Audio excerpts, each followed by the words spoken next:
Assalamualaikum warahmatullahi wabarakatuh. Perkenalkan, nama saya Agnafiz Wahidin. Saya akan menjelaskan materi teks laporan hasil observasi. Yang pertama, kita mulai dari pengertiannya dulu. Jadi, teks laporan hasil observasi adalah teks yang berisi hasil pengamatan terhadap suatu objek, peristiwa, atau fenomena secara sistematis dan objektif. Teks ini tuh bertujuan untuk memberikan informasi yang faktual berdasarkan data yang diperoleh dari observasi. Kita lanjut ke strukturnya. Yang pertama ada pernyataan umum atau klasifikasi.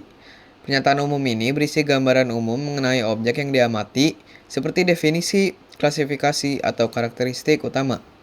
Yang kedua ada deskripsi bagian. Deskripsi bagian ini menjelaskan aspek-aspek khusus dari objek, termasuk ciri-ciri, bentuk, fungsi, atau perilakunya. Lalu yang terakhir ada kesimpulan, yaitu berisi rangkuman singkat dari hasil observasi serta kesimpulan yang diperoleh. Lanjut ke ciri-cirinya. Yang pertama itu bersifat objektif dan berdasarkan fakta. Yang kedua menggunakan bahasa baku dan ilmiah. Yang ketiga tidak mengandung opini atau argumentasi. Yang keempat disusun secara sistematis dan logis. Dan yang terakhir, objek yang akan dibicarakan atau dibahas ialah objek yang tunggal. Lanjut ke tujuannya. Yang pertama yaitu menyampaikan informasi berdasarkan fakta hasil observasi. Yang kedua, menambah wawasan pembaca tentang suatu objek atau fenomena. Yang ketiga, menjadi dasar dalam penelitian atau pengambilan keputusan. Dan yang terakhir sebagai bahan dokumentasi. Lanjut kita ke kaidah kebahasaan. Yang pertama ada kalimat definisi. Kalimat definisi ini merupakan kalimat yang menjelaskan suatu hal, baik benda hidup maupun benda mati secara umum. Umumnya, penggunaan kalimat definisi dalam teks laporan ini merujuk pada istilah teknis atau ilmiah yang berkaitan dengan bidang tertentu.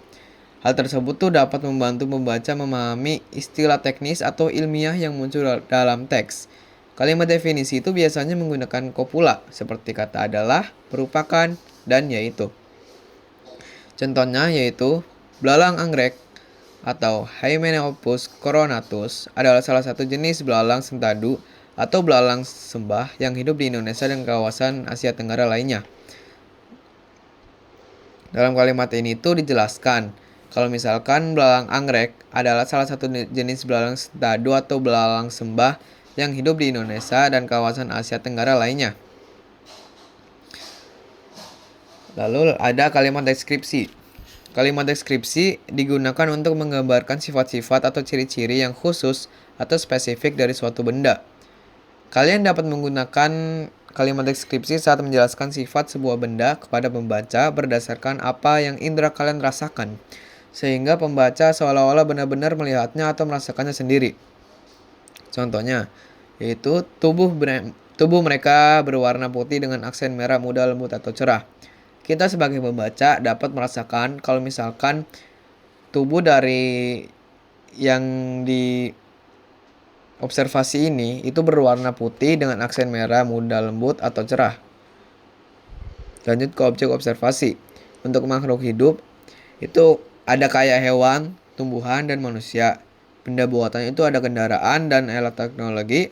Lalu fenomena alam ada cuaca dan bencana alam. Lanjut ke contoh teks hasil observasi. Kita ada di lidah buaya. Lidah buaya sering dijadikan tanaman hias dan banyak tumbuh di daerah tropis dengan tanah yang gembur. Tanaman ini juga digunakan sebagai bahan dalam industri obat dan kosmetik. Lidah buaya memiliki daun tebal dan meruncing berwarna hijau segar dengan tepi yang bergerigi namun tidak terlalu tajam. Di dalam daunnya terdapat cairan gel bening yang sering dimanfaatkan untuk berbagai keperluan. Dan lidah buaya bisa berlebar antara 2-6 cm dengan tinggi tanaman bervariasi tergantung jenisnya. Biasanya mencapai 20-36 cm. Akar lidah buaya termasuk akar serabut. Lidah buaya memiliki beragam manfaat untuk kesehatan atau kecantikan. Gel dalam daunnya itu membantu menyembuhkan luka bakar ringan karena efek mendinginkannya. Gel lidah buaya juga berguna untuk mengatasi mata panda atau bengkak dengan membuat kulit tenang dan meningkatkan aliran darah. Selain itu, gel lidah buaya mengandung vitamin, mineral, dan antioksidan yang bermanfaat untuk kulit dan dapat berfungsi sebagai pelembab alami untuk kulit kering. Cara menulis laporan hasil observasi yang objektif. Yang pertama, kalian itu menentukan objek yang akan kalian observasi. Terus yang kedua, kalian menentukan hal apa saja yang akan kalian amati dari objek tersebut sebagai panduan pengamatan. Yang ketiga, lakukanlah observasi dengan menggunakan panduan pengamatan yang telah dibuat. Cari informasi seakurat mungkin jika perlu dan memungkinkan. Ambillah gambar observasi kalian atau bawa beberapa sampel objek tersebut. Jika memiliki kamera atau alat perekam video, kalian juga dapat mendokumentasikan kegiatan observasi dalam bentuk foto dan video. 4. Susunlah kerangka laporan sesuai dengan sistematika umum sebuah teks laporan observasi, yaitu definisi umum, deskripsi bagian, dan deskripsi manfaat. Lalu kelima, kembangkanlah kerangka yang telah disusun menjadi suatu teks yang padu.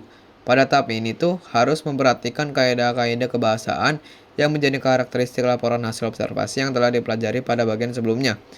Yang keenam, periksalah kembali laporan kalian. Sekian, terima kasih dari saya. Wassalamualaikum warahmatullahi wabarakatuh.